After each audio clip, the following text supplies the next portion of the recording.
Okay, let's continue on with Alien Agenda Unmasked. This will be a shorter part. I'm going to briefly connect the dots between mythology and the fallen angels or the fallen watchers. Now, from Diodorus Siculus's Library of History, Book 2, page 279, it is revealed that Iapetus, who also goes by the name Atlas, is the fallen angel Baraquiel, and it's revealed because he taught astrology, which is the same thing that the fallen angel did. So let me read what was written. After the death of Hyperion, the myth relates, the kingdom was divided among the sons of Uranus, the most renowned of whom were Atlas and Cronus. Of the sons, Atlas received as his part the regions of the coast of the ocean, and he not only gave the name of Atlanteans to his people, but likewise called the greatest mountain in the land Atlas. They also say that he perfected the science of astrology and was the first to publish to mankind the doctrine of the sphere, and was for this reason that the idea was held that the entire heavens were supported upon the shoulders of Atlas, the myth darkly hinting in this way at his discovery and description of the sphere. And you could just briefly do a check and see that Baraquiel also was the fallen angel who was part of the original 200 who taught humans astrology. Now, it's also interesting that you'll find out from Sanchonathan's History of the Ancient World that Cronus murdered his brother Iapetus because he didn't want him to have any more power than him. Here's what was written. After these events, Cronus builds a wall round about his habitation and found Byblus, the first city of Phoenicia. Afterwards, Cronus, suspecting his own brother Atlas, by the advice of Hermes, threw him into a deep cavern in the earth and buried him. Page 10, History of the Ancient World, Sanchonathan. Now, it's interesting because when you look at the Greek scholars, they describe these Cronides as very human-like. And you look at the Semitic writings, and they describe these Cronides as androgynous. So we have a major difference here. Yet, in the Greek mythology and other mythologies, as I've already shown, these beings were always shown to have flying craft, different abilities than an average human. They had telepathic powers.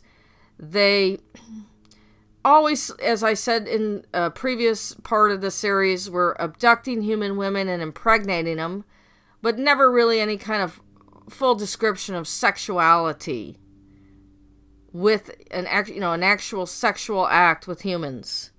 Just all kind of abductions where the female was hallucinating as to the image of the god who had abducted her during impregnation. So we've connected, again, mythology to the Semitic god and fallen angels. And I've done this in my Hidden Human Story series. It's interesting because it is also revealed in Diodorus Siculus's Library of History, Volume 3, page 291, that Zeus had a major war against the giants. Now let me read this. And the giants would be the Nephilim, the combination of these fallen angels with humans, or titans with humans, human women, and on occasion human men. So here's what was written. Zeus also had other wars against the giants. We are told in Macedonia, near Pallene, and in Italy, on the plain which is of old, was named Phlegraean, fiery, after the region about it which had been burned, but which in later times men called Cumean.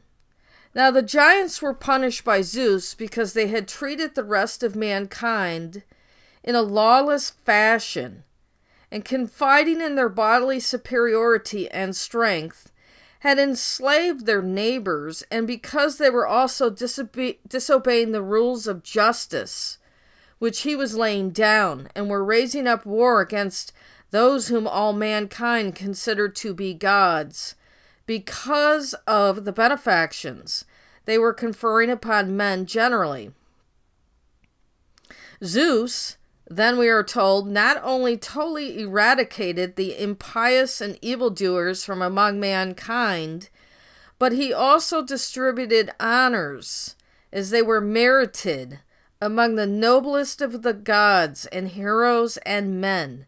And because of the magnitude of his benefactions and his superior power, all men accorded to him as with one voice both the everlasting kingship which he possesses and his dwelling upon Mount Olympus.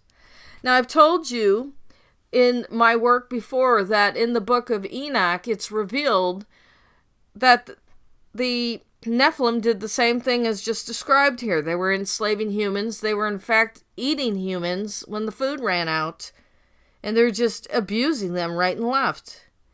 And we know that the flood from the Semitic writing was used to wipe out the giants.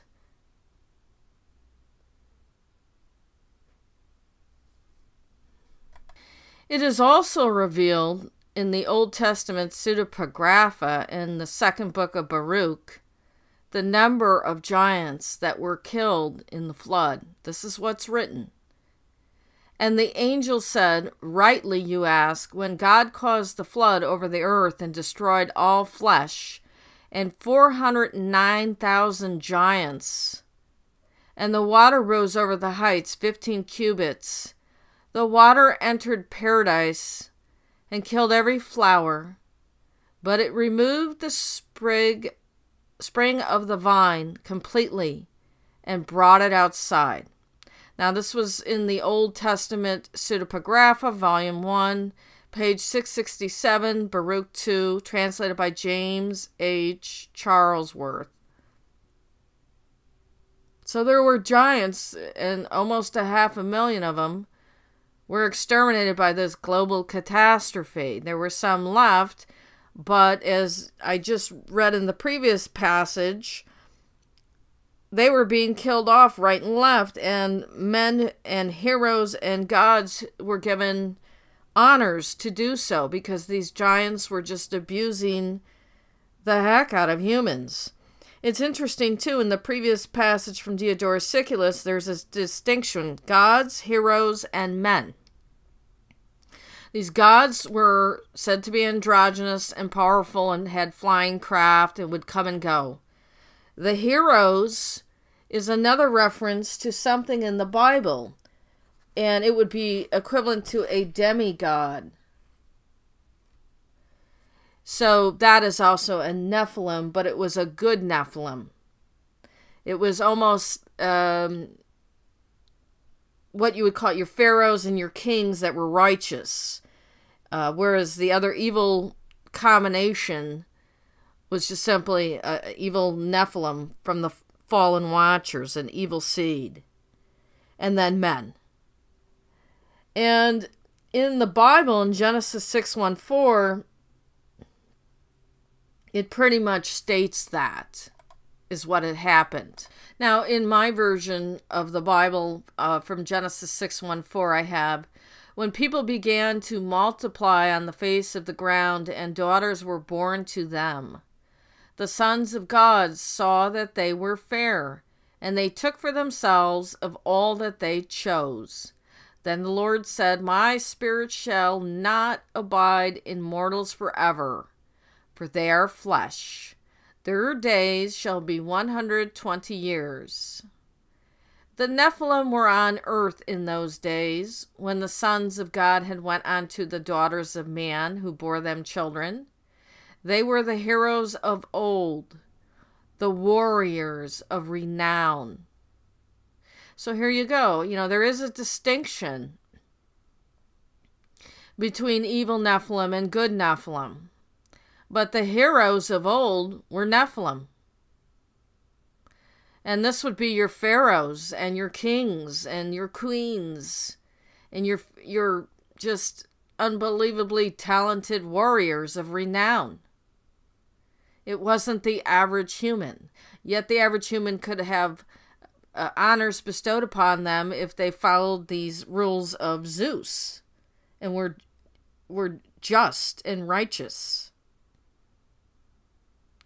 So, again, what I've just talked about gives distinction between these gods and humans.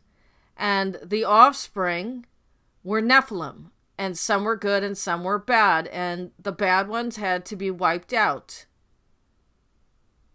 So this is more supporting evidence for some kind of distinction between these people.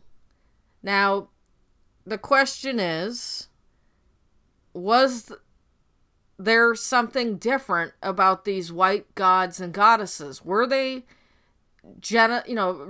lacking in genitals? Were they more like these gray aliens because they were considered androgynous? And the way that they procreated with humans was peculiar.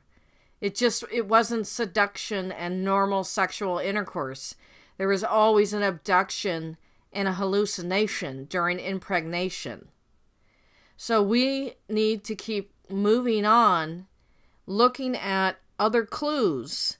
And as I get into the Sumerian text, you're going to see quite a bit that isn't really covered by the famous Zacharias Stitchin. It's if you look at the works of Dr. Samuel Noah Kramer and Stephanie Daly, it's going to be an eye-opener. But at this point, we're going to end this part in the series and continue on.